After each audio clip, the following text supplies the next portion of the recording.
Welcome back to another fabulous video. Today we're going to be looking at the first two political parties that popped up in the United States, the Federalists and the Anti-Federalists. We're going to talk about what they argued about and some famous Federalists, as well as the compromise that was eventually reached.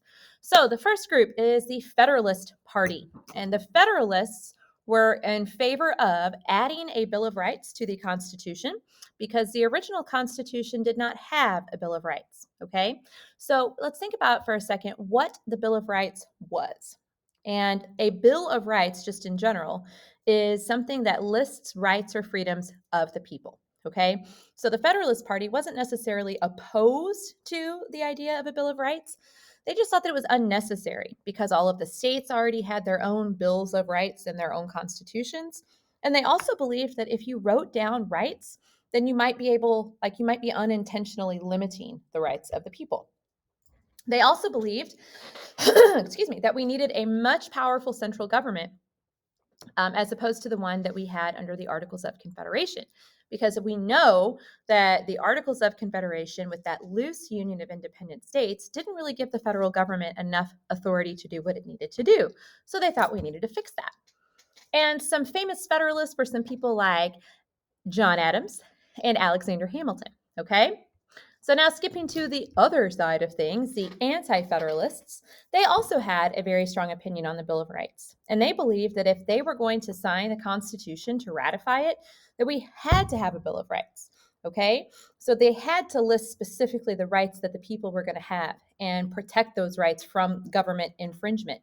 But they believed that if you didn't write down your rights, then your rights would just be kind of like up to interpretation. So you could say, hey, I have the right to freedom of speech. And someone could say, well, it's not written down. So do you really? Okay. And they also believed that we needed a much smaller central government, very similar to what we had under the Articles of Confederation, because these guys are really terrified of the idea of a super strong, powerful central government. They believed that most of the authority and most of the decision-making power should rest with the states because the states would know the people better and know what they needed a little bit more directly. And a famous anti-federalist was Thomas Jefferson, our third president of the United States. So eventually, here we go, two lovely people here. Eventually we come to a compromise, but the compromise isn't something that's just worked out overnight, okay? We actually see a series of essays that are by the founding fathers, specifically specifically John Jay, James Madison, and Alexander Hamilton. And these essays are designed to try to convince the Anti-Federalists to join the Federalist cause. And those essays are known as the Federalist Papers. And you can probably guess what the Anti-Federalists did in response to the Federalist Papers. What did they do? They wrote their own series of essays that were anonymously published, that were trying to basically pick apart the arguments and the ideas of the Federalists, and they were called the Anti-Federalist Papers. So then eventually we come to a compromise, and the Federalists are like, fine, you know what? We'll give you the Bill of Rights, but there has to be an amendment in there that is going to ensure that even if a right isn't listed in the Bill of Rights, that the citizens still have that, okay? And that's the Ninth Amendment. So I want you to know, Ninth Amendment, just because a right isn't listed doesn't mean we don't have it. And that's something we'll talk about in class, okay?